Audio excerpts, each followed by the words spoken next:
Hey YouTube, it's ICU, and today I'm going to show you guys how to jailbreak iOS 6 on the iPhone 4, iPhone 3GS, and the iPod Touch 4th generation. Unfortunately, this doesn't work on any of the devices I haven't mentioned, so again, it just works on the iPhone 4, iPhone 3GS, and the 4th generation iPod Touch.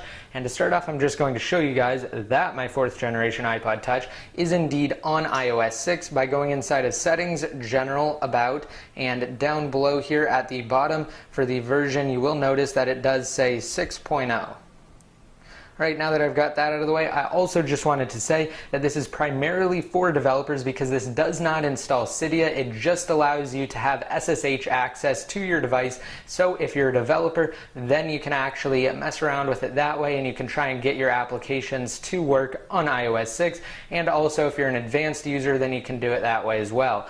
But keep in mind that you will need to be, again, a registered developer with your UDID registered in order to actually restore to iOS 6, and then from there you will also need it registered to actually officially download iOS 6. Of course, there are ways to get around that. However, I'm not going to go over that in this video because, again, you do have to do everything legally and you do have to download the iOS 6 IPSW from Apple's developer portal. So now that I've got that out of the way, you will need to download the latest beta version of Red Snow, and I'll have download links to it for both Windows and OS X on the post, and I'll have a link to the post down below in the more info. Once you have it downloaded, you can open up Red Snow. Alright, now once Red Snow is open, you can go ahead and plug your device into your computer. And then from here, we're actually just going to go to Extras, and then inside of Extras, we just need to go to Select IPSW. Right, now that this screen is brought up, just go ahead and select your iOS 6 IPSW, and it will identify it, and once it's finished identifying it, just click OK to that. Alright, now that it's identified your firmware, you can go ahead and click back, and then from here, we want to go ahead and select Jailbreak. Now, it will prepare the jailbreak data, and then it will give us some options. Alright, as you can see, we have install SSH. We do not have install Cydia because, again, as I mentioned, this is primarily for developers because it allows for SSH access so they can try and get their different applications to work on iOS 6.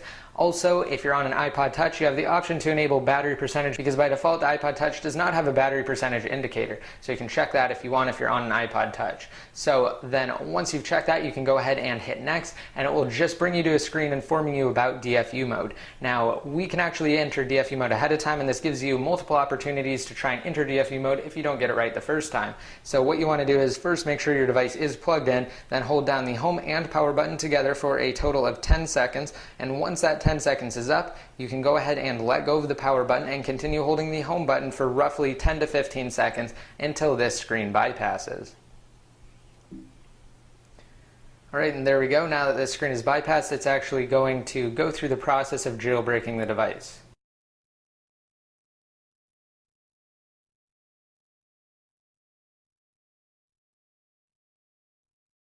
Alright, and as you can see, it's downloading the jailbreak data right now, and then, like I said, it will finish through the process. Now, I'm not going to cut anything out of this video just so I can show you guys exactly how long each step takes.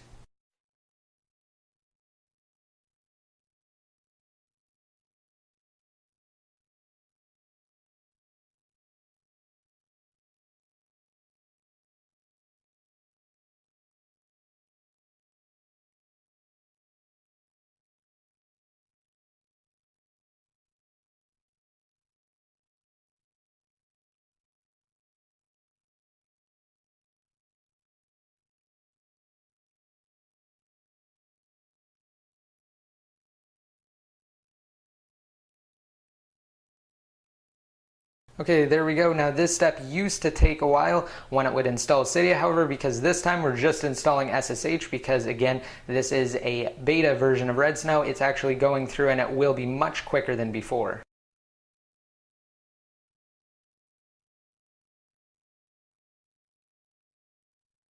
Alright, now we're just waiting on the device to reboot here.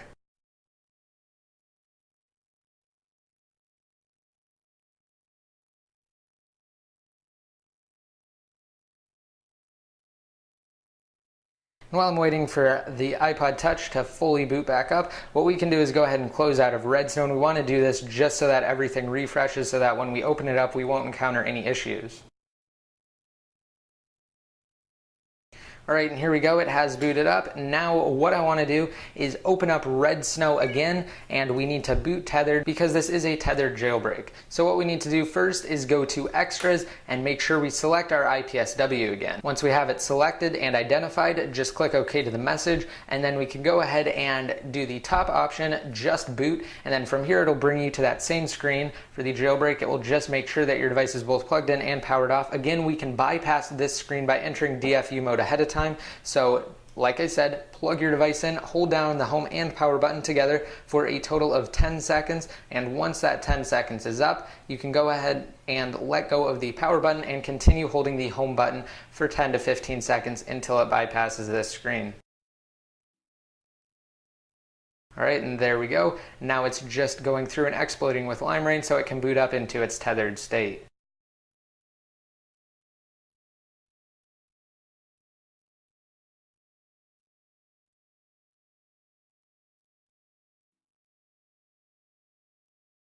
Okay, and another thing, like I said, because this is a tethered jailbreak, you will have to boot tethered every time you turn your device off and turn it back on. And because you do not get Cydia, you just get SSH functionality. This is not for your typical user.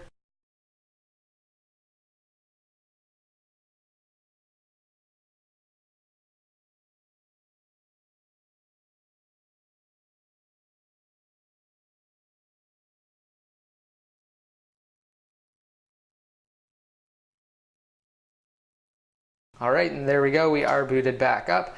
Right now you are jailbroken on iOS 6 beta, with the exception of actually having Cydia. So I hope you guys liked this video. If you did, please be sure to rate it up, leave any comments down below in the comments section, and don't forget to hit that subscribe button to be notified every time I release new videos. Of course, I will have complete coverage on the jailbreak situation for iOS 6, and I will also have jailbreak tutorials. So until next time, this is ICU, signing out.